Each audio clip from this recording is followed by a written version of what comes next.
my biddies. How are you today? Hope everyone's well.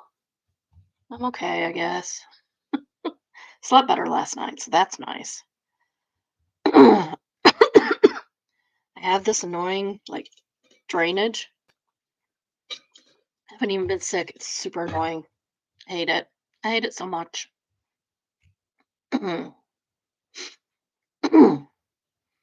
gonna move this so that I'm back there, facing this way instead of this where I'm at now. I think that's what I'm gonna do. I think it'll be better for me. I can put stuff. I can move this over to the opposite corner and put stuff on it for you to look at. And then what's in the opposite corner is going to go here. I think that's going to how I'm going to do it. I've been looking for something to see the room type of stuff, and I can't find it. I can't find one. I haven't tried real hard, but oh, let's see. We got another minute here before we can really start. Um, what I got? Nothing. Nothing. Um, if you're unaware, and I don't have a link to it, um, you remember the poor lady they kept on life support who was pregnant in Georgia? Her family is doing a GoFundMe, and it's not going well. Erica Kirk can get all kinds of money, and this poor family who is not in the situation that they wanted to be in, they're no fault of their own at all. Um, Nobody's helping them. Like, come on, people, what are we doing here? What are we doing here? So, I can't even remember her name right now, so I can't tell you. If I figure it out, I'll put the a link to the GoFundMe um in the show notes, in the description. I think that's what they call it here, right? Description. I like show notes better.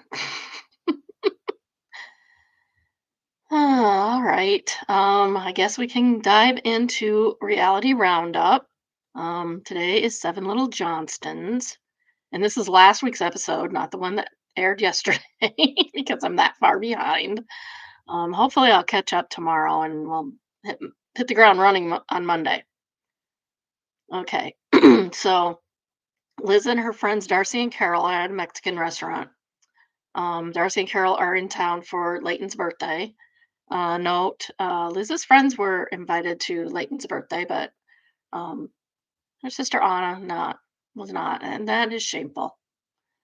And they have to have a fart discussion because nothing can be normal with this family. It's so weird. They have not gotten together, the three of them, in one place for 2.5 years, and that's kind of what happens when you grow up. But Liz doesn't seem to have any local friends. I did not see one local friend on there um, at Leighton's party throughout the whole episode.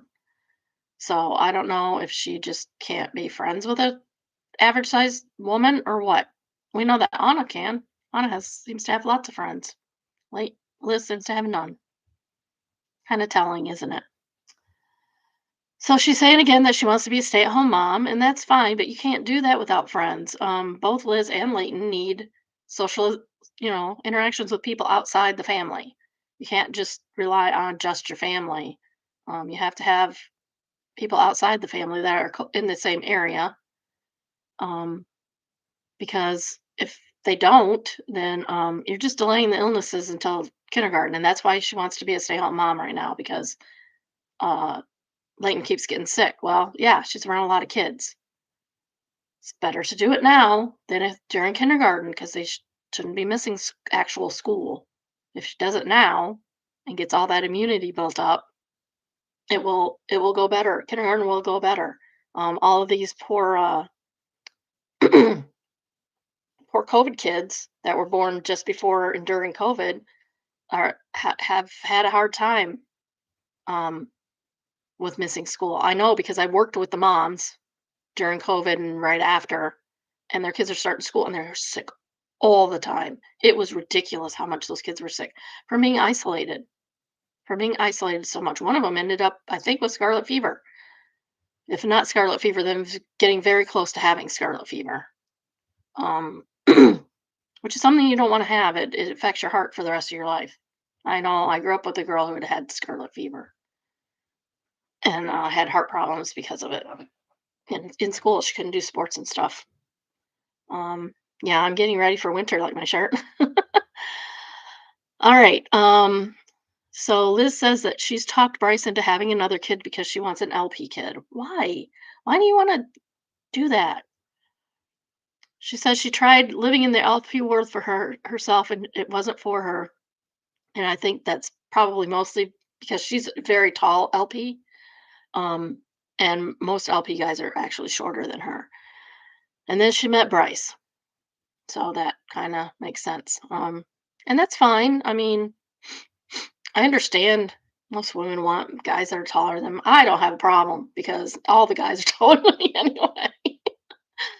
Uh, except for the LP guys, and I don't know any of those. So, um, one of I it took me a while to figure out which kid was which. So, uh, Carol says she's only attracted to LP boys, and she's engaged to be married to one, and he's cute. He's cute. They showed a picture of him. The other one's Carol says, or no, that was Carol. Carol's attracted to LP boys, and Darcy says she's open to everything, anything and everything. She just wants a guy. She wants a guy that's gonna fix her cars. In a talking head, Anna says that she wants in a man, and she wants somebody who wants a family, has a loving family, um, pushes for the relationship, and I think she meant like is involved in the relationship and does actions instead of just words. Which I mean, all of that's fair. It's better than being worried of whether they're tall or short.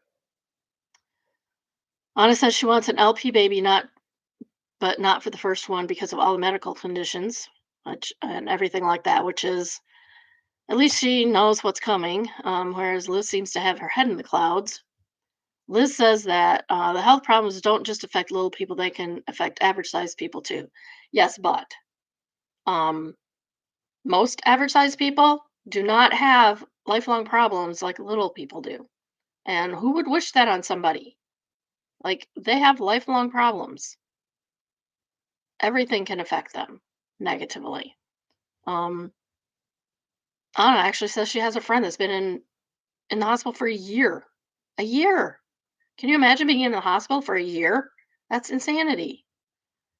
It's horrible. I mean, I know it happens, but you don't want that to happen to your kid. Trust me, you do not want your kid to be sick. Because I got one right now, and it ain't fun.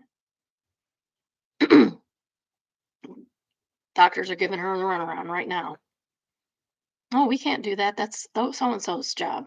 Yes, so and so. And they said, well, that's out of my scope. I don't know what to do with that.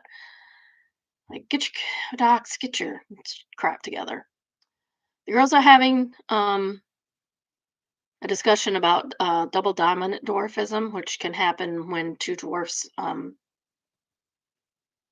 uh, marry each other. Because dwarfism is a dominant trait, and the double dominant is not really compatible with life. There seems to be, I heard one person that kind of is living with it longer than normal. But the norm for the babies is that they almost always die with by 2 months. Like that's the average is 2 months. Do you want that for your kid? No, no, nobody wants that. Anna says she was the first one to know that Liz was pregnant and was covering for her. And when the parents found out she was just sidecard, they just pushed her to the side. Everything was about Liz, of course, because everything's always about Liz, isn't it? Liz or Joan. See what happens with the other two. Liz and Ambitch and Emma are going to make a plate for Leighton's birthday because that's something that, 1-year-olds appreciate having a plate to eat off of. And then she says she's going to do it every year. That's why. I can see kind of the first birthday, the kid's not going to appreciate anything anyway. But when you're 10 years old and your mom's getting you a plate for your birthday, that's going to be silly. And who needs that many plates anyway? That's way too many plates. This is all the way up. Seems kind of dark. Hit the button. Oh, nope, it was. It were. Bryce, however, is decorating a tackle box, and that's far more interesting than the stupid plates. Really cute. Trent's writing down a lullaby he made up for Leighton so that she can see it older, um, when she's older and he's not around. So, um, they all discuss Leighton's birthday or birth, and that's super boring. Super boring. Like, who cares? Unless you're, in the family, and then it might be exciting. But the rest of us, we don't care. Most of us don't care. Trent and Amber it's just filler and it's dumb. Trent and Amber are expressing how disappointed they were when they found out Liz was pregnant because that was not their plan for their daughter. I don't think you get to plan for your kids. They kind of do what they want when they're adults, as they should. I know my kids, they inform us as what's happening. We do not have opinions on what's happening. I mean, we might, but we keep them to ourselves if we do, or try to anyway. Um, they were surprised by how much they enjoy watching Liz be a mom. She's there every dang day too. It's like she didn't get a break from them. Trent says that Bryce seems like a good dad, and Bryce says he enjoys being a dad. Trent and Bryce are doing their little projects together, the house. Trent says when they're in a crowd, she reaches for Bryce and that she may realize that he's taller than the rest of them, and she wants him to get her away from the crowd. Or Trent, she could be just reaching for her dad, like a normal kid does. Bryce's tackle box is super cute. It has a little love note from dad and it says Leighton on it. And Leighton's gonna love that. Leighton's gonna keep that forever, maybe. No, it's plastic though. Probably not forever. Should have got a metal one, Bryce. Uh, Trent's idea is really cute, but I don't like his execution because it's white on gray and you can't read it. Like, it's white lettering on gray paper. Like, why would you do that?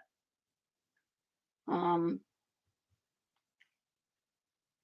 the plate's cute. The plate that Liz did is cute, but I still think it's a dumb idea. Like I said, maybe for the first birthday, but don't make a collection of this. It's just something for the kid to lug around when they're an adult. Poor kid. Amber and Emma did ladybugs because they called her Lady bug, Leighton bug, like ladybug. I would like to know what Alex and Jonah are doing for Leighton's birthday because they didn't even discuss a gift. Jonah is getting away from the planning though by playing poker with his friends, and they have decided to wear suits, but just the top, and the bottoms are all shorts. And then of course, they make stupid filler that they all have to make a poker face, and it's dumb and boring. Jonah says that he likes his long distance relationship, and I guess that can work for some people. Some people actually works better than others, than being together. But it's long distance is not usually the ideal. Usually, you want to be with your partner, and if this is working so well long distance, what happens when they do move in together? Are they going to explode? What's going to happen? You need to spend more time with your significant other if you're going to like marry them. You don't necessarily have to live with them. I'm not opposed to the idea. So you don't necessarily have to live with them, but if you're not in close proximity, if you're not at college and see them every freaking day, or they don't live up the street and you don't see them every day, or you don't you're not in high school, or they're not at work and you don't see them every day. You should see somebody like most days of the week if you're dating them in a relationship where you're thinking about marrying them. He has still not thought about getting engaged to Ashley. And poor Ashley. These guys have been together for forever, years, and she's just waiting for a proposal. I think he needs to get on the stick. She shouldn't have to wait around forever. And I mean, they're in their later 20s now. So it's crazy. He has no timeline, no timeline at all.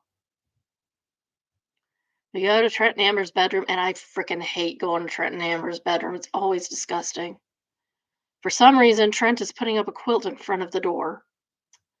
Emma comes around to ask. She's not in the room, but she's on the other side of the door asking what all the banging is about. Which, I mean, he's making a loud noise. I would ask too. He says, "I'm about to bang your mother." And that is such an inappropriate thing to say to your 19-year-old child. It's so disgusting. I can't even. So gross. He also bought Amber a neon love sign. Love. Just it says love. I don't even think he capitalized it. He might have. I can't remember. So Amber's grandma name is Lolly. What is she? Part of the Lollipop Guild? Is that what that's about? Because it seems like that should be what that's about. So Liz and Bryce have thankfully not have decided not to build on the land and look for homes elsewhere because it's just going to be too much time and too much expense, and I can totally understand that. Depending on how much money Amber and Trent are willing to give them for all the years of exploitation that they have endured. And that I think that's a good decision. Look elsewhere, and that's what they did, by the way. Um, so they're talking about Anna coming to the party, and Trent says that he doesn't know if she was invited. And Amber says that she wasn't. Amber says that she knows when Leighton's birthday is, but she has not been sent an invitation. I literally hate these people. Like, you're not even inviting her. How do you expect a reconciliation to happen if you won't even invite her to family functions? It's so wrong. And she hasn't done anything that bad. Anna expresses that she's upset that she's not part of the family right now, and that's understandable. But what is she going to do? What is the poor girl going to do? Once again, any reconciliation is all on Anna, and it shouldn't not be. The roads and the phones go both ways, people. Just saying. If you want to reconcile with somebody, it's up to you. If you don't, that's fine. You don't have to put in the effort. But if you're complaining about the other person not being part of your life, then that's up to you to reconcile, not up to them. Um, and then they say it's going to be awkward if she's there. So pick a lane. Pick a lane, people.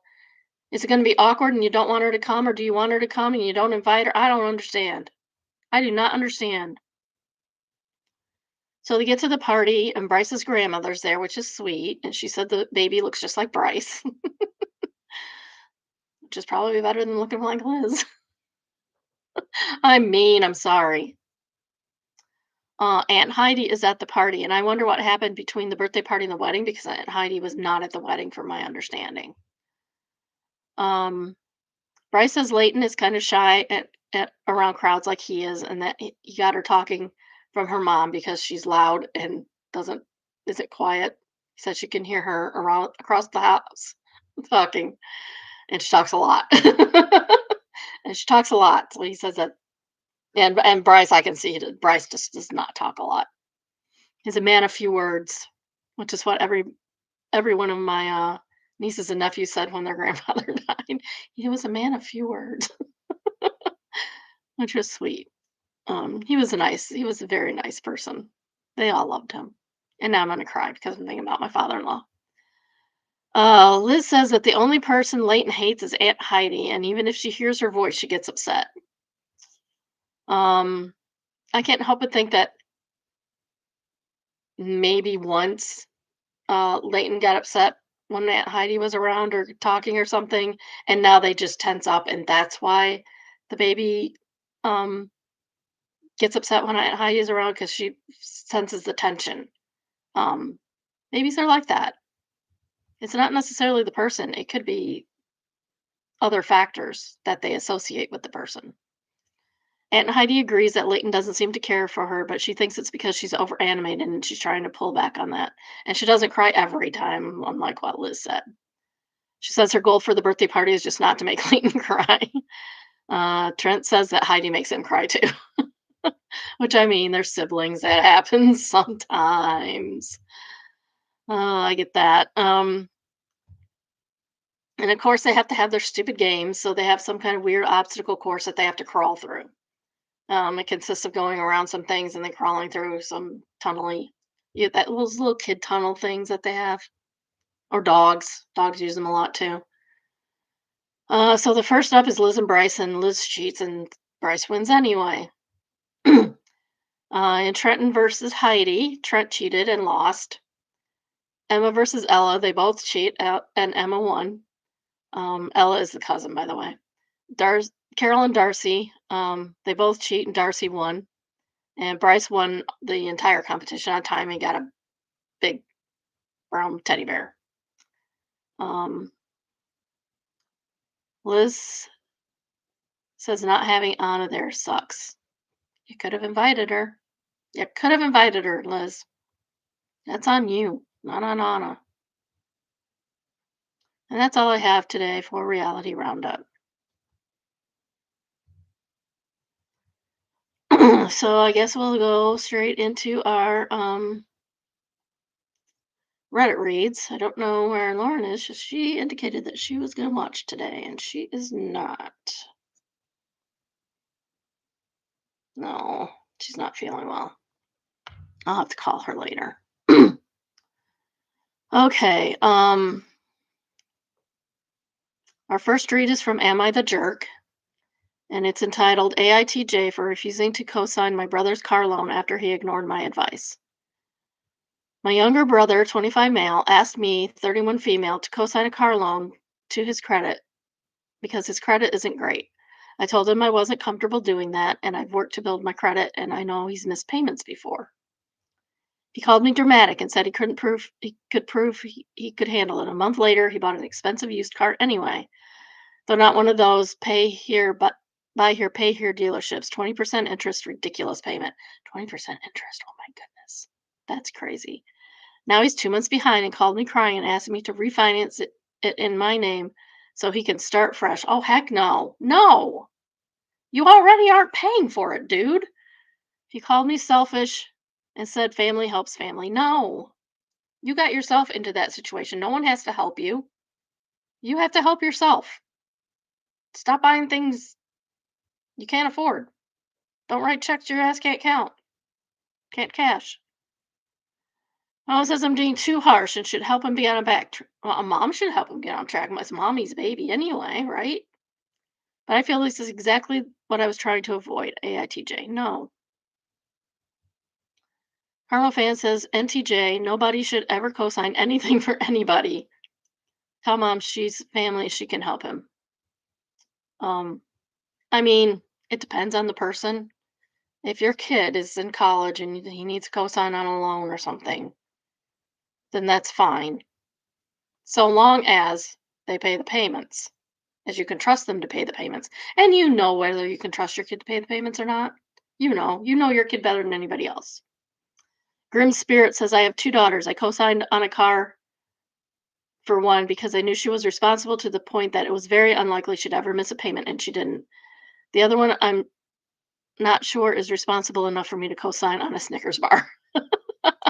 Exactly. Exactly. That says it all right there. All right, next we have entitled people, entitled Woman told by trial and appellate court that she is not entitled to money for being called Karen by kids. Woman took her kids to Action Center I Play America in Freehold, New Jersey. Never heard of that place. She wanted to drive a go-kart but was told she was too short. Her 10-year-old daughter is taller than the mom and was allowed to drive. I mean, if you're too short, you're too short. I might be too short. The mom got angry and accused the park of discrimination and humiliation. No, you're just too short, lady. You have to get used to it. Somebody gave her an exception before, so the park had to do it again. No, they don't. Somebody should have gotten fired the first time. Some kids nearby called her Karen and other names. She sued the park for failing to protect her from kids who called her names. Both the trial court and the appellate court found that the center was not responsible for spontaneous speech between guests. Oh my goodness. ABG says she's an ultra Karen, and Deanna O says Karenception. Oh, Karen Duckin. Lot puck, which is potluck. Lot puck. That's cute. When you call for Karen's manager. Yo Gorilla says, super mega ultra Karen. I hope she likes all of these Karen names because now she's got herself all kinds of names. Yeah, it's silly. People get to call you names when you're being stupid, Karen. Oh, next we have malicious compliance, which is entitled Delicious Double Whammy Malicious Compliance. My wife recently performed some tasty malicious compliance, so I thought I'd combine it with her previous malicious compliance from 6 months previous. My wife works in the finance department for a government contractor. They're hybrid, but mostly all work from home due to limited office space, with the exception on her team is on site Mondays and Tuesdays. In this role, she has a busy end of the month with the whole team working to post figures and is often required to work late into the evening or a few hours on the weekend to finalize the month, and this is important for later. Okay. I hate it when I get notifications on my on my computer for no reason during my lives. It's annoying. Due to the insane commuter traffic, she prefers to start at 7 and finish at 3 p.m. so that the commute is 30 minutes instead of an hour or more both ways, each way sitting in congested traffic. 6 months or so ago, management issued an edit requiring core hours 8 to 4 when in the office and more in office days. My wife emails management stating that requiring her to sit in traffic for a wasted additional 4 to 5 hours a week would mean her evening and weekend flexibility would no longer be available. Q management response of team player, blah, blah, blah. My wife responds with a breakdown of time within her paid 40-hour work week and how the flexibility established and continued since COVID had benefited the team. But as that flexibility is being reduced, it has a natural effect on her flexibility. But they insist. So she leaves the office after core hours, gets stuck in traffic, and suddenly misses the end of day Teams call. Of course, management doesn't appreciate this reality, but she has the emails of their assistant, can't control traffic patterns, and management doesn't want to schedule the meeting earlier. They keep saying don't when they mean doesn't. It's really annoying me. If they want her on the call, then either she reverts to her original schedule or enters into overtime to take it in the office. They suggest her previous schedule for the foreseeable future to aid team cohesion. Recently, her manager decided that all overtime now has to be approved by the direct line manager. Cut to last week. My wife has been exiting meetings on the dot at the hour. Sorry, I've got a hard stop now due to no approved OT. Bam. Drops from the meeting. She's even started to affect her other team members with her and a colleague ceasing work on the dot due to not approved. Management, of course, is on the hook for incomplete end of month figures and starts inquiring the team's reply with OT edict of all OT required manager approval. It wasn't pre approved, so I stopped working to adhere to the new policy. My wife mentioned they haven't responded to this yet, but it's been weeks already. After all of this, manager still hasn't backfilled an open department position for 5 months, so they're down an additional person on top of everything else. Now I'm thoroughly enjoying her work stories and think reading the sub to her over the years may have had a positive impact. No C is the top commenter says, love that she just drops out of the meeting at closing time. What a legend. That's what you should do. If you're not getting overtime, drop the call, drop the meeting. Like, gotta go. Should have scheduled your meeting earlier.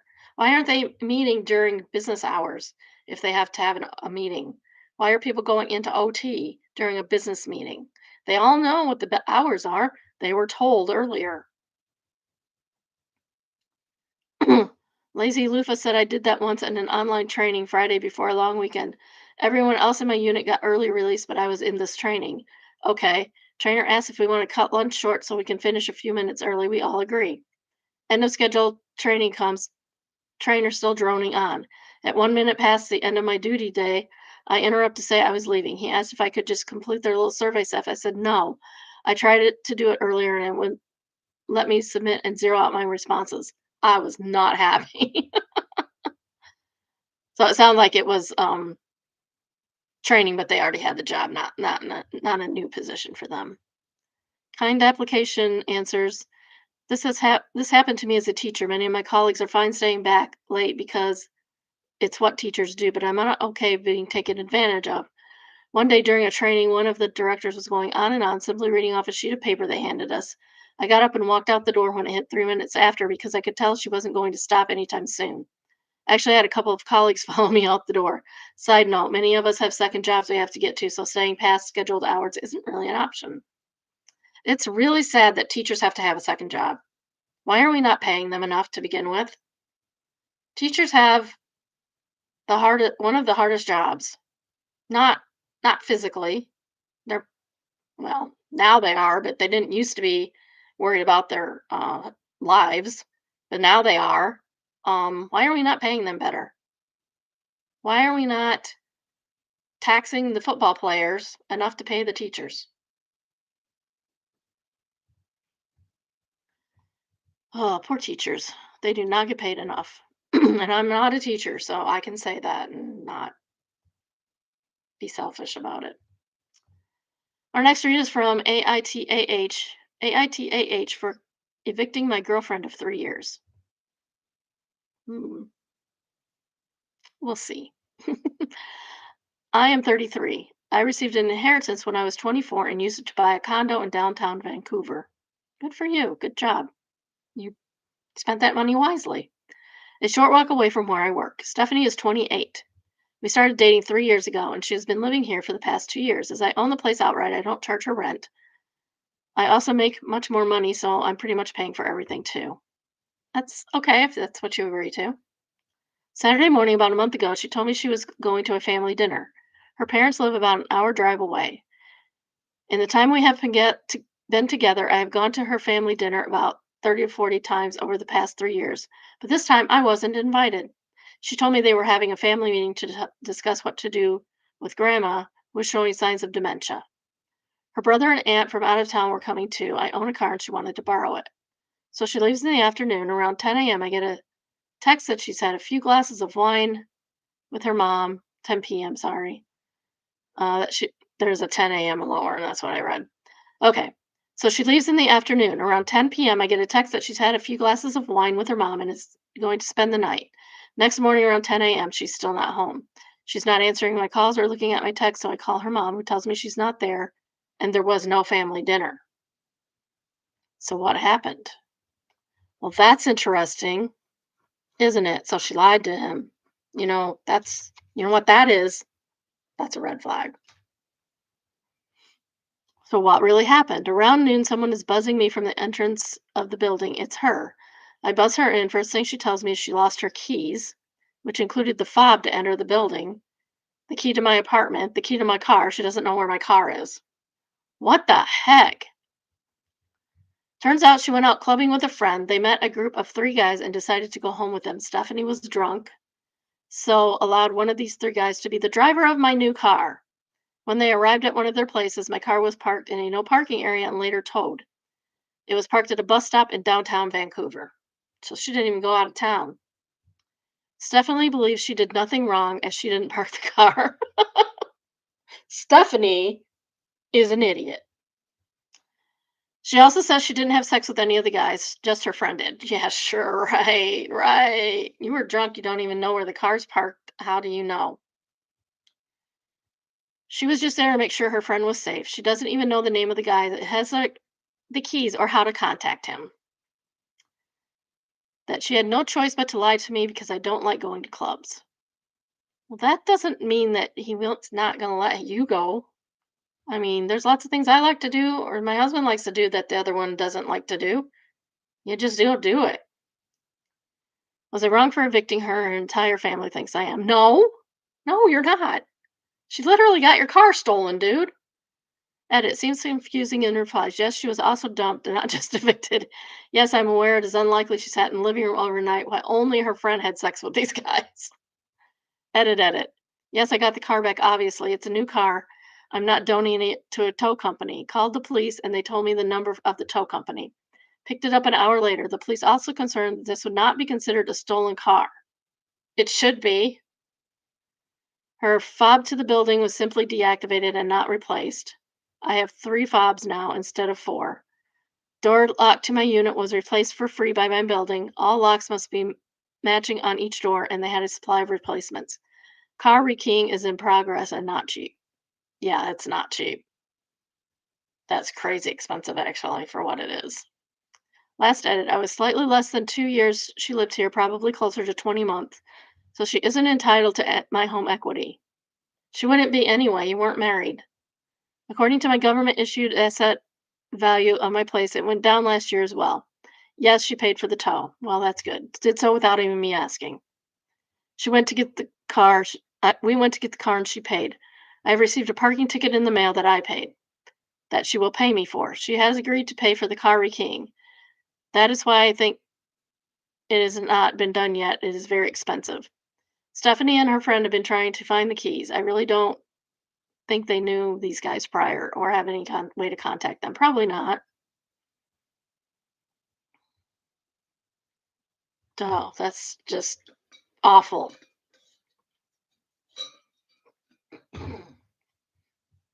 That's awful. Poor OP. Fading Sunset Glow says, "Are you kidding? NTA lying to you to get wasted with random people at the club?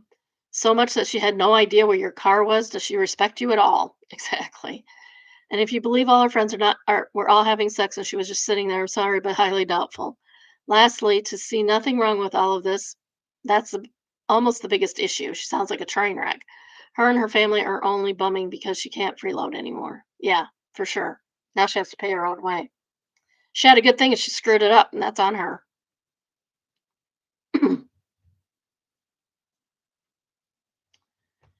Yeah. No, no, no. And if she doesn't even know where the car is, how does she know she didn't have sex with those guys? Which on them it would be, you know, sexual assault, but just know, Mill, my mother-in-law tells me she hasn't liked me since I became a mother.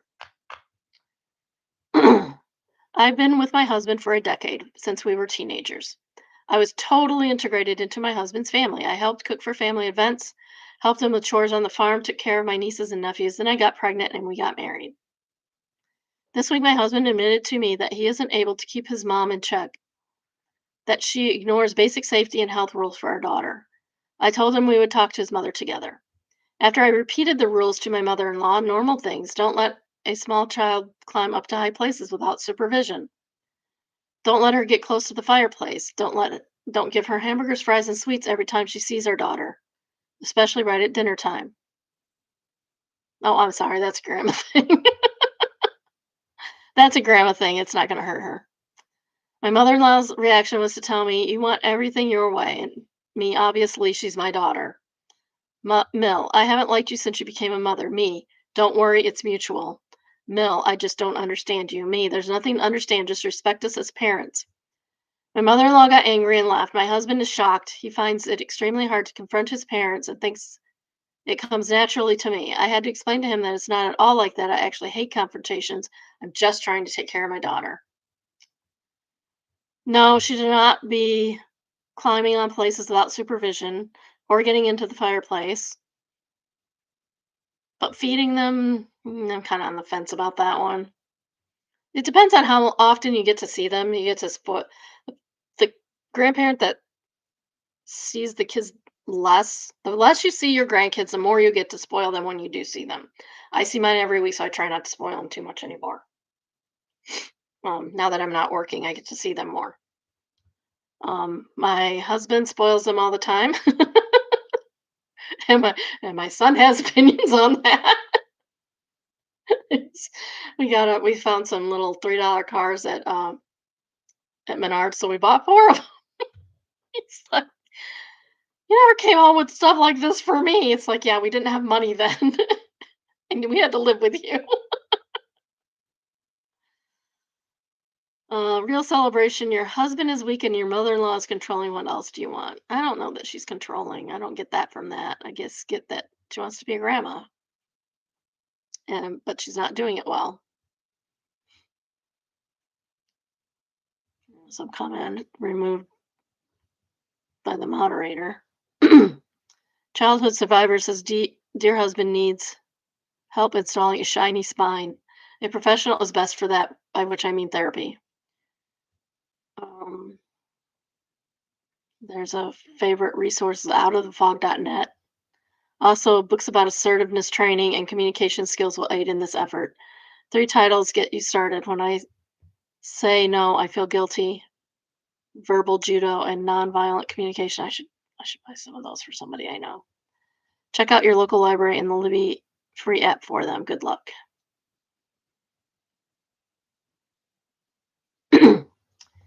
Yeah, that sounds fun. Sounds like a fun time. I don't think either of them is being controlling. I think they just disagree on what, well, I mean, other than the safety issues. The food issue is just something they disagree on. And sometimes you have to do what your kids want in regards to the grandparents because they're the parents. This is from Server Life, entitled Ice Costume. A bunch of customers dressed up, including a guy, a regular, with a detailed ice outfit on, complete with mask and tactical gear, and was told to walk in the kitchen to scare the guys. That's terrible. Don't do that. I lost it. Excuses that were made by coworkers. It was just a joke. If he were real, I wouldn't let them take you. He himself is Hispanic. That's the joke. It's not funny. That is not funny at all. I feel horrible for those guys. One guy that barely speaks just said, that no feel good. Why she do that? That may be the most I've heard him ever say. I felt horrible for him. Edited ETA ask. I have to go back in a few hours. Is there something I can do or bring for them in for them? I just want them to feel loved and everything. I know it sounds stupid. I usually get them flowers for Father's Day, but that feels weird for the moment. I don't know. Also edited to have. I have the pictures. It's effing disgusting. As fake as the apologies flow, the pictures are being sent along with others saying Happy Halloween 2025 in the group chat. That's horrible.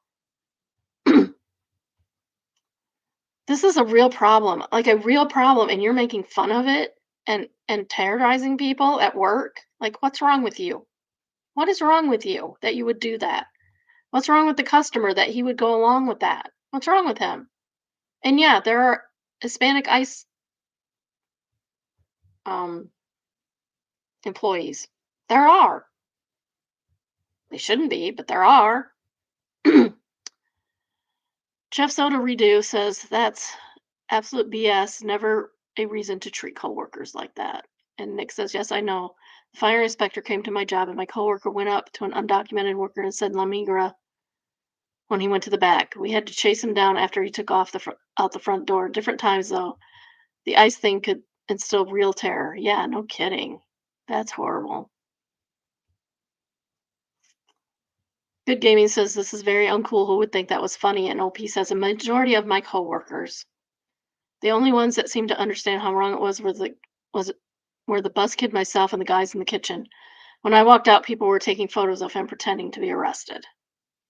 These are not good people. These are not good people. I'm sorry that you have to work with crappy people, OP. Hopefully you can get another job and take the guys in the kitchen with you and the busboy. Next we have Petty Revenge.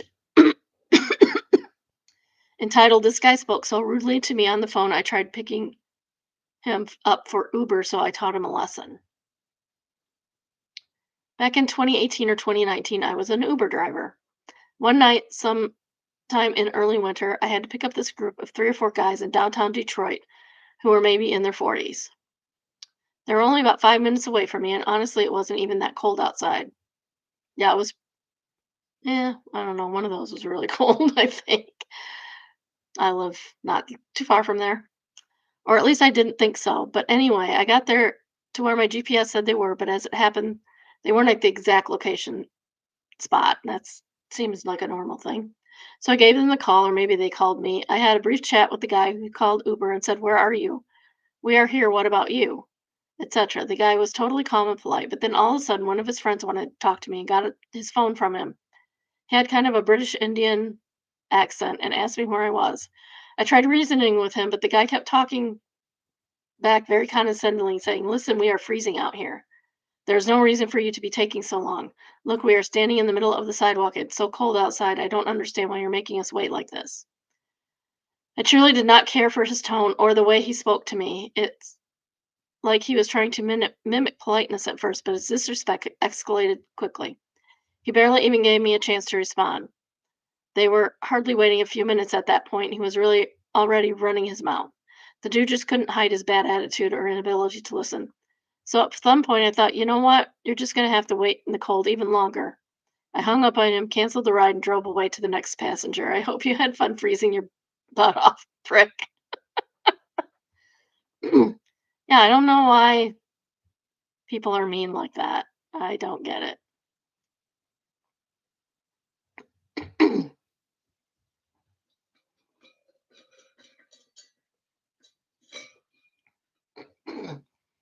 I don't get it. There's no reason to be rude to people. Like, yeah, GPS doesn't always like mesh all the time. Just look around. Ask for a ask your driver, "Hey, where you parked?" so I can come to you. Because if you're standing, you're going to be even colder than if you're running into the car. Bay Area Pup Mom says, even on the slight chance the driver is in the wrong spot, it doesn't help anyone to be rude. Working a customer facing job doesn't mean the person is wearing a sign that says, "Please treat me like a piece of crap," so you can feel better about being an insecure jerk. I bet the rest of the group was PO'd that he got their Uber canceled. Yeah, I'd be mad if somebody did that.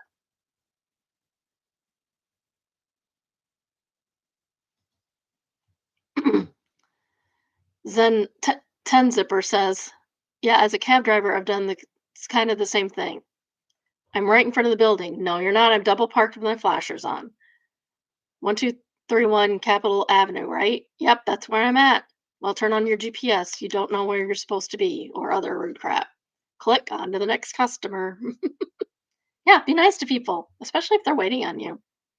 They can make your lives miserable. The fattest cat says, "Why are you so sure that you got it right and they got it wrong?" I'm asking because I had that discussion with cab drivers when they were picking me up from my house, like where I live, and then saying, "No, you're not in front of my house," is pretty rude.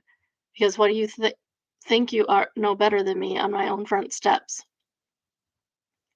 Well, if they say they're there, you politely say, "I don't see you. Are you sure you're at this address?" I had cable company coming to my house once, waiting and waiting and waiting all day. Um, I look at the thing and or he called me. I think he called me. This was before cell phones. He called me and I'm like, he's like, "Well, you weren't at home." I'm like, "I have been here all day. All I did was go to the bathroom. You have not been here." And he says, "You have a yellow house, right?" I'm like, "No, my house is gray." "My house is gray. You're at the wrong house. You need to come back and do this." And he did actually come back and apologize. And so it can be wrong on both ends. But when somebody says you're not in the right spot, but if you know you're in the right spot, then they're not in the right spot. Maybe they have the address wrong. Fizzadev says, answered her, "One time a taxi driver taking me to my bus station took the wrong turn, not hoping, hopping onto the only highway that crosses the city. Not really a highway, I'm not sure how to call it in English. Big double road that connects cities, sometimes crosses them. That's an highway." Instead of going to the side of the city where the bus station is. The dude started going in the opposite direction, which is basically getting out of the city, and I live near the city limits of the city. I told him, "Hey, I think you're going in the wrong direction." And he got defensive and saying no, that he knows where the station is. I told him, no, I'm pretty sure it's in the opposite direction. He keeps going toward the wrong direction, saying he's not wrong and that I must be confused. At this point, I'm texting my girlfriend and sharing location with her, telling her that if I don't update her with messages every few minutes, I call the police. And I gave her a description of the car and driver. Some minutes later, we pass the only airfield, and I tell him, "See, that's the airfield. We live at the end of the near the end of the city." He looked a bit confused, which gave hope. I said something like, "Stranger, I'm pretty sure we're going in the right direction." "No, we're not." "Yes, we are." Back and forth a few times. Then we crossed the "You're leaving X City X" sign. I point to the sign and said, he stops on the roadside, thinks for a few minutes, some of the longest seconds of my life, and then admitted he was wrong, made a U-turn, took me to the bus station. Very weird situation. And the fattest cat says, "Oof, that's frightening. Playing Is He Dumb or Kidnapping Me is not much fun. That's for sure." Oh, and now it's time for expectation versus reality. So it says it's entitled Arby's Steak Nuggets, sorry. I've seen these advertised. The picture, of course, looks delicious because why not? They're probably not even real. Let's see what he actually got. Ew. Oh, that's terrible. I would have sent that back because that ain't right. That is not right at all. Holy cow. Holy cow. That's insanity. It says, "Yes, I ate them. Yes, I want my $6 back." Don't eat them then. Go get your $6 back. Tension Release says, "I knew it was only a matter of time before these showed up here and did not disappoint." Which guy says the disappointment did not disappoint. Oh, somebody else said they had them and thought they were good. And somebody else says, "I thought they were okay. I bought some, came home, cut them into smaller pieces, and used them as meat croutons for my salad." Oh, that's why we love Reddit. You're not going to get that kind of comment anywhere else. Meat croutons. Oh, all right. It's that time. If you haven't already, please like, subscribe, and turn on your notifications. I try to go live at least 4 times a week, usually about noon Eastern time. If you have a story of your own or come across one in the wild, please send us an email entitled submission. If you'd like an email link to the day's current live when I set it up, because I set it up ahead of time, you can send an email entitled subscribes. That way you're notified that way also. The email is biddybrunchbunch, all one word, at gmail.com, and it is also in the description. Also, please share with your friends, share with your family, share with your enemies. We need more people. We need more subscribers, please. That's how um, YouTube makes its money on the subscribers, so we do need more of those, please. All right, this is Zillow Gone Wild, our retail roundup. Um, it's entitled Chateau Done Right, y'all. And this is a sharing the pictures one. So we have that's pretty beautiful. This blue stuff on the roof is kind of weird, but nice pool. Nice pool area. Lovely.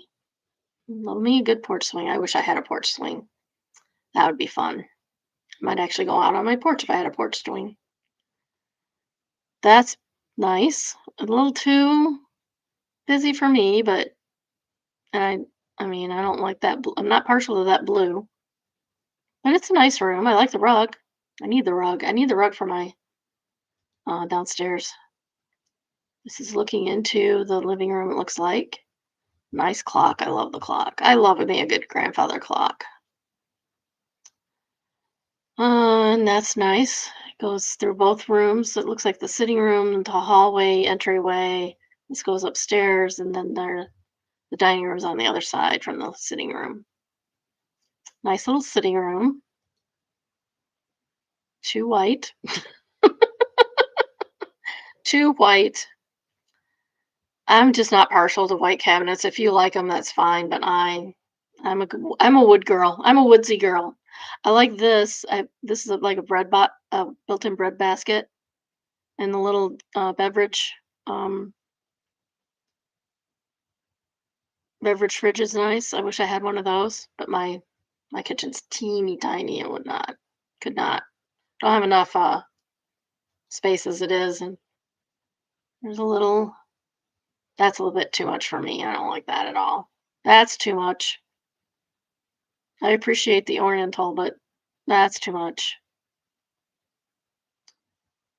And this is a bedroom.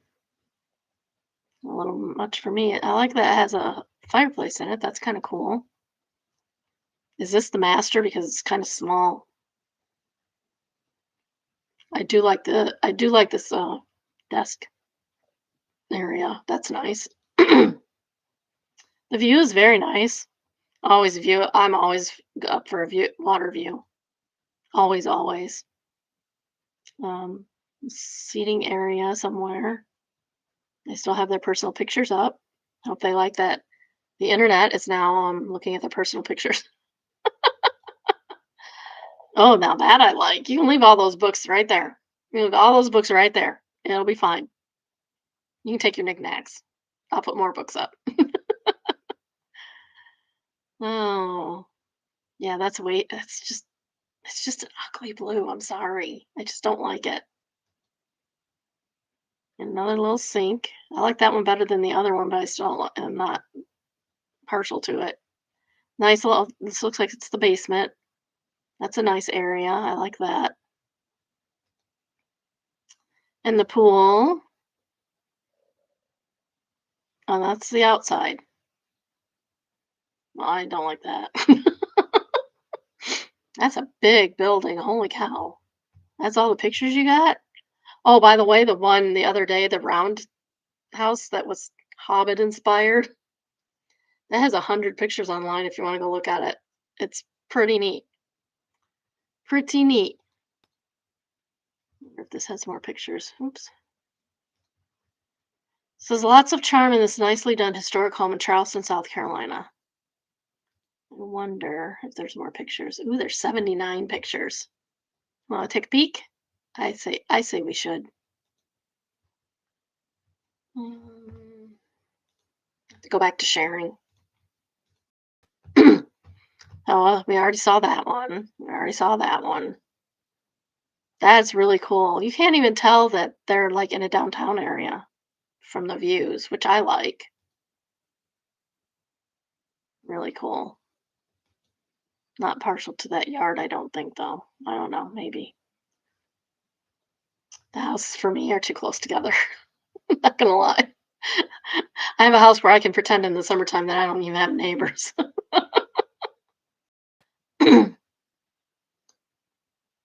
There are too many trees around that pool. That's gonna be a nightmare in the fall.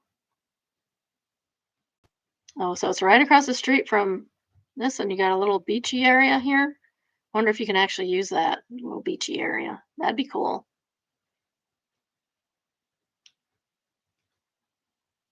Here's the entryway. We saw that. We saw that. Saw that. Saw that. Saw that. I'm just not partial to that blue. It's too blue. I think they were trying to bring in the sky, and it's too much. I saw that. Did not see. Did we see that? Oh yeah, we did. We saw that. And we saw that. And we saw that. Oh, we didn't see this. This is the gas stove. Which, by the way, in case you didn't know, gas stoves kind of dangerous. So, rethink that. I like having two sinks in the island. That's kind of cool. That opens up all this space. I don't have much in there. Saw that. Didn't see that. That's nice. I like that.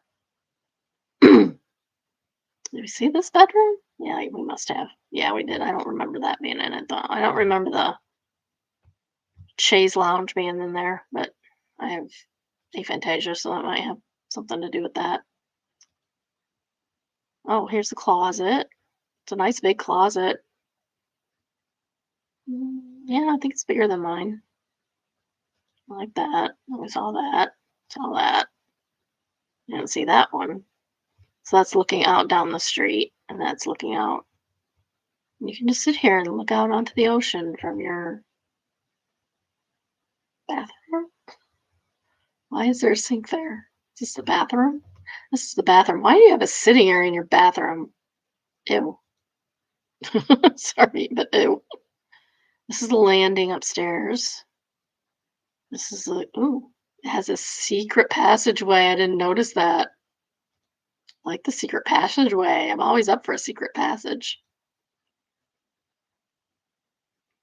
That's a weird picture. I don't know why you would do that. Oh, here's another bathroom. I'm hoping that this is kind of weirdly shaped because that's an awful narrow doorway otherwise. This is another bedroom. That's a nice bedroom too. And another bedroom. See, I don't mind so much the granite or the quartz or whatever that is in the closet in the shower. That's where it belongs. Doesn't belong all over your kitchen and everywhere in your bath and around your tub. That is so nice. I really like the library. I am the fan of the library.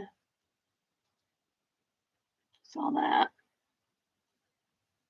There's a some kind of door outside, and that's all there is. Saw that. Saw that. Just the parking area.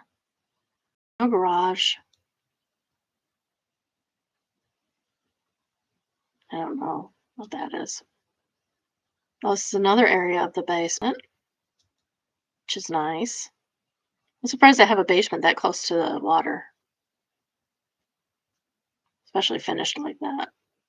I was in a house that had doors like that once. Just in it, we didn't buy it. That's not terrible. Oh, they have a sauna.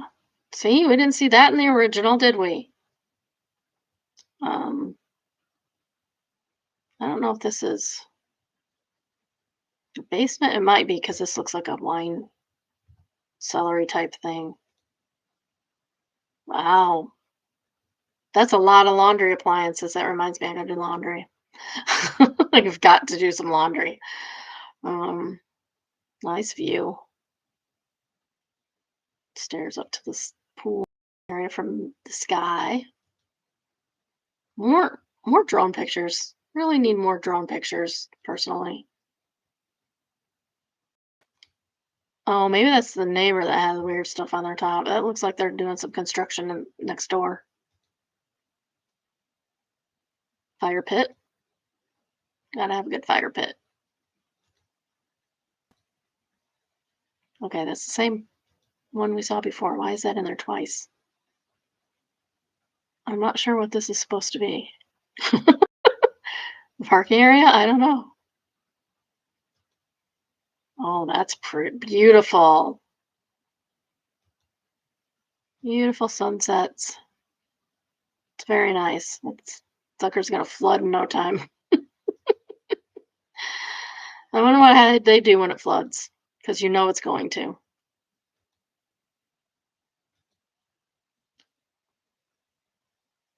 That's really cool. Okay, that is cool. I'll stop sharing. And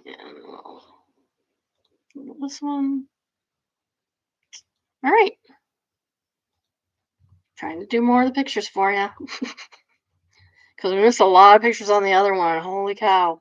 That turned out to have a sauna and a basketball court and a racquetball court, basketball slash racquetball court. Um, a second house, a whole second house in that one from yesterday or the day before. I think it was the day before. All right, this one is from Traumatize Them Back.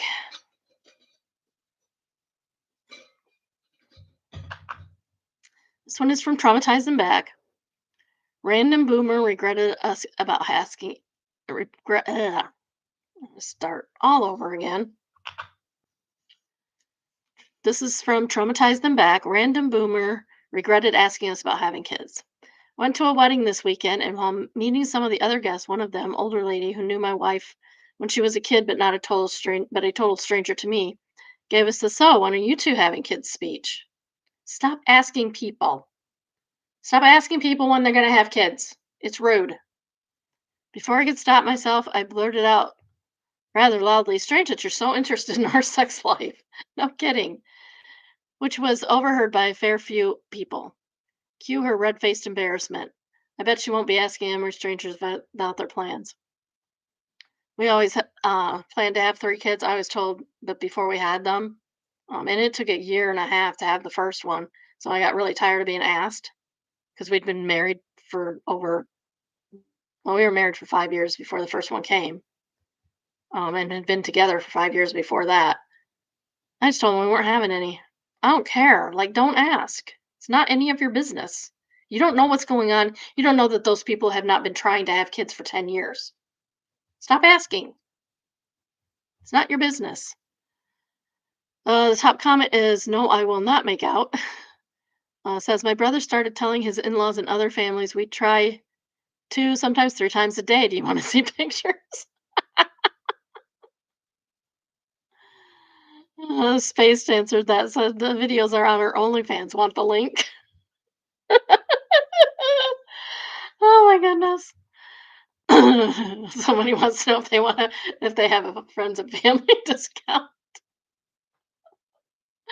And they answered, "No, no, that's a whole different package, just 25% more." Oh god. Well, that's funny. Somebody commented, the second top commenter said, "We stopped trying after the third miscarriage. Shuts them up pretty quick. Best delivered when they're teasing you in front of the whole extended family." Ouch. That's sad. Oh, I'm sorry, GL 510EX. That sucks. Yeah, you don't know that they haven't had like 15 miscarriages. You don't know anything about them. Leave them alone. This is from our slash confession entitled, "I caught my dad swinging last night and I need to vent." Vent away, baby. Vent away. Okay, so I'm like 99.9% sure I caught my dad and my stepmom swinging last night. I've been at theirs early evening for a catch up after work, and I'd forgotten my phone charger there. I hadn't realized until later in the evening when I went to go charge my phone. I drove back to my dad's, let myself in through the kitchen, the back door, and walked in, and there were 3 shirtless men all having a drink and laughing. I grabbed my charger and could hear loud female moans coming from the lounge. I tried to listen and heard my dad say something along the lines of, "That's it, take his you know what." I quickly left and went home. Oh, that's not a fun thing to find out. It's funny as heck, but it's not fun. However, I haven't been able to get any of it out of my mind, and I think I like the idea of it all. I don't know why I'm posting this. I think I just need to get it off my chest. I'm up for a discussion through messages. Oh, you poor thing. You poor thing. I'm so sorry. I'm so sorry, OP, that this happened to you. That is not the thing that you should be worried about right now. Oh, what's with your parents, man?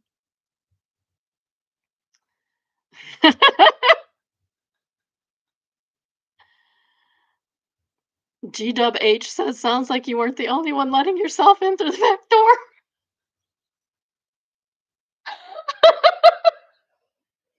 I can't even. It's so funny. Oh, any Plankton says, "Oh my god, you guys are going to traumatize OP." Oh, jeez. Okay, that is a stinking. Okay, just admit it. Just admit if you're swingers. It's fine. I mean, it's your life. Nobody cares. Don't let your kids walk in on you like that. Why does he have a key to their house? To be honest, my kids walk in my house all the time. Probably gonna be embarrassing at some point. We're probably gonna be doing something at some point and then walk in and be embarrassed. Oh wow, that's what you get for walking in your parents' house. Well, let them know. Coming. My son showed up at my house this morning. He's like, I came to steal stuff and you're here. This is not working well because my car is not here. Okay, interesting AF. Ohio couple with the same birthday gave birth to twins on their birthday. The whole family has the same birthday, and there is a picture. Have a nice looking little family, little newborn family. They have the same birthday. Their kids have the same birthday. That's a giant party, guys. I think they just did it because they want the party on their birthday. You know how I feel about that. Oh, don't harsh my groove. I said this post makes me sad because the father was shot and killed about a year ago, so they never really got to celebrate their birthdays together. Oh, it's heartbreaking. They celebrated one together. The pregnant wife was pregnant again when he was shot. Stop shooting people, please. Okay, so they did apparently catch the guy. October 4th, Irvin, I don't know what year, Irvin Jr. was with a group at the Turney Pit Stop gas station. They were ordering food and drinks after leaving a neighborhood bar, sorry. Surveillance shows that Irwin Jr. was involved in an argument with Arlington, the accused shooter. Irvin Jr. and a woman later identified as a bartender returned to their car after receiving their order. Irvin Jr. and Arlington began to fight, and the two women intervened, according to the surveillance video. Video shows Irvin back away as Arlington pulled out a gun from his bag and chased him across Turney Road. They showed that Arlington fired several shots, and he tripped and fell on the curb in front of Dunkin' Donuts. He later died at the hospital. Arlington and the two women got into a car and drove away. A few weeks later, Arlington was charged with the fatal shooting. Oh, dang. That sucks. That really sucks. Oh, they apparently went to the same school, according to another Redditor that said that she went to school with them. So they probably knew each other. Usually they do. Well, far less likely to get shot by a stranger than you are from somebody you know. Not necessarily a friend or a family member, but somebody you know. This is from Am I the A-hole? AITAH. Sorry. AITAH for keeping a family cookbook that was previously thrown away. No. More than 10 years ago, my sister-in-law's mother-in-law passed away. The family cleaned out her house and took what they wanted and then decided to toss the rest. Before it was tossed, my sister-in-law said to see if there's anything I wanted. All I could find was an old cookbook, which was in plain sight on the kitchen table. Fast forward to this year, I posted a photo of my island with cookbooks all over it. I was looking for a certain recipe. Brother-in-law saw the photo and his mother's cookbook and then demanded it's returned. I refused. The whole family is in an uproar. Half are on my side, half are on his. I've had to block quite a few as they were getting really rude. MITH for not returning it. If I hadn't taken it, it was going to be thrown away. Was it though? It was on a table in plain view. Maybe it was sitting there waiting for him to come back and get it. You should get the whole story before you decide. It says they're being Sue Morning says NTA, they're being ridiculous. You could offer maybe to let them copy the book or give them recipes if they want, but you're not obligated to give book away that they specifically didn't want and let you know. You're shaky, static shakyami, amuni. It's I don't know. I don't know. You're responding as if the person who said the first thing is the same person who said the second thing. Maybe it was overlooked. Maybe he wasn't given the opportunity to get it and thought it was just lost to the situation. It does seem like brother-in-law is making this out to be a bigger deal than he should and really should have gone for a calm negotiation instead of whatever this is, though.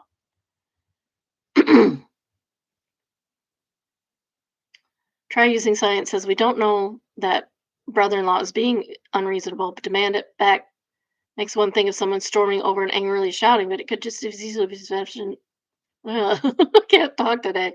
It could just as easily have been a message saying that looks like my mom's cookbook. I thought it was lost forever. I was supposed to have it. When's a good time for me to pick it up? Yeah.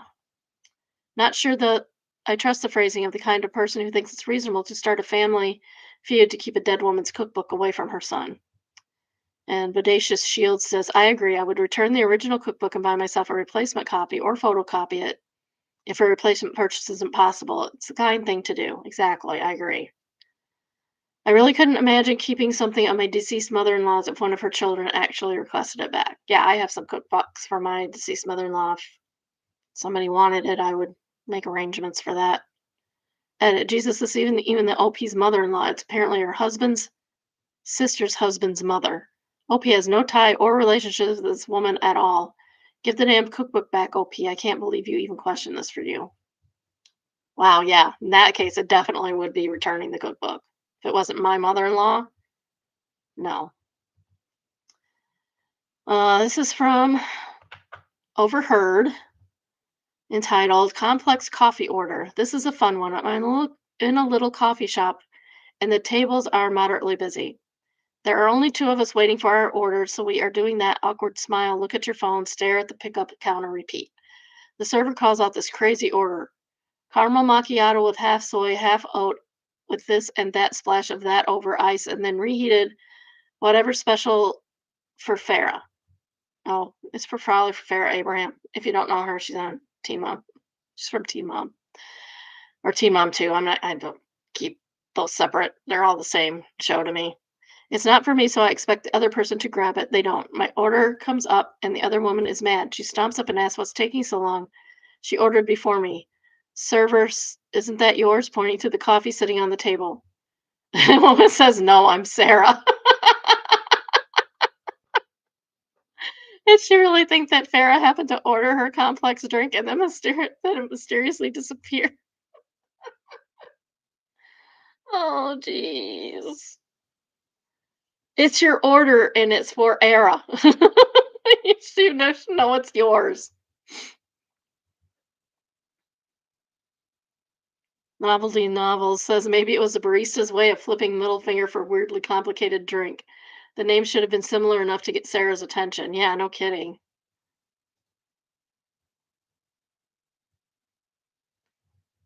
Somebody said, answered that it was removed by the moderator, but it sounds like they said something about it being passive aggressive. And Lucky Collection says nobody can passively aggress better than the person who controls the caffeine. 100%. Somebody else says words of wisdom. All right, bye bye job. I don't like this one that much, but we'll do it anyway. BBC Director General and CEO of News resigns after parts of Trump's speech 50 minutes apart presented as one. That's weird. Hi, Lauren, baby.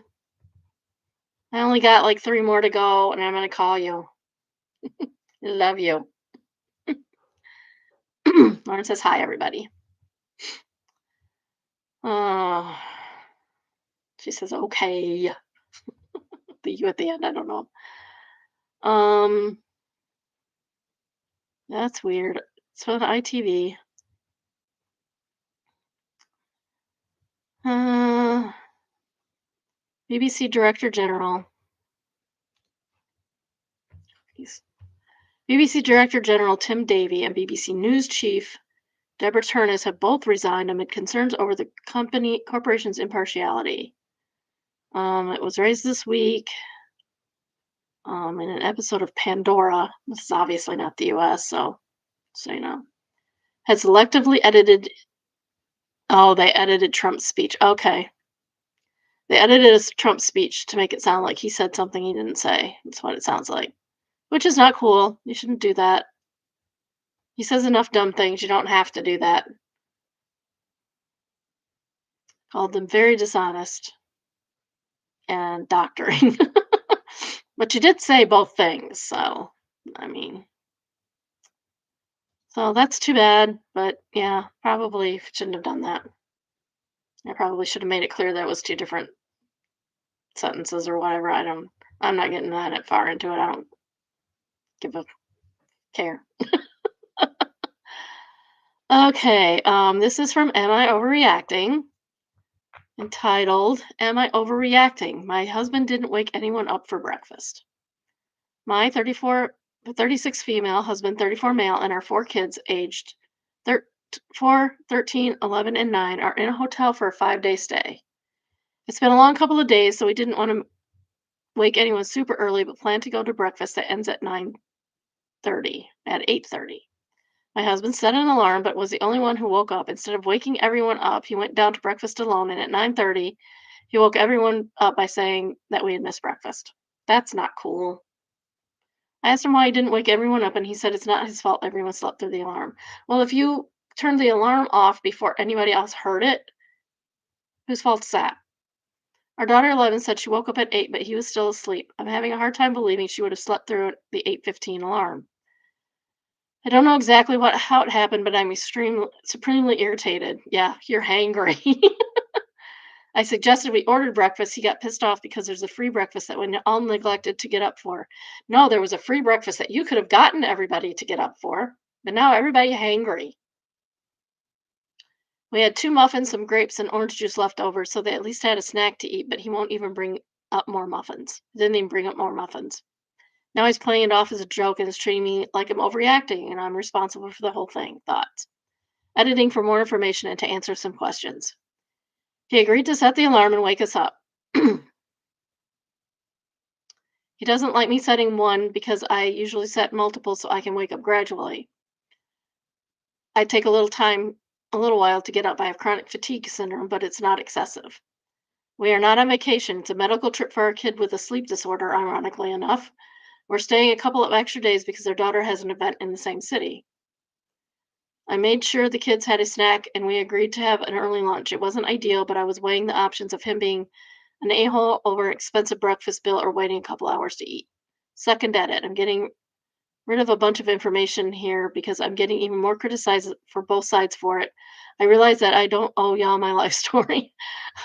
I'm a terrible mother for not leaving, and I'm also a terrible wife for complaining. Some of you just need to admit you hate women and get over it. I'm not divorcing my husband over this. Yeah, it's not divorce worthy, but it is like I understand the annoyance. Completely understand the annoyance. I'd be hangry. Donna Noble says I would have gotten dressed and taken the kids out for a fabulous breakfast. Yeah, that's what she should have done. There's only one horse answers this. Looks like we're paying for Uber and headed to IHOP. Dad can chill in the hotel since he clearly needs some time to himself.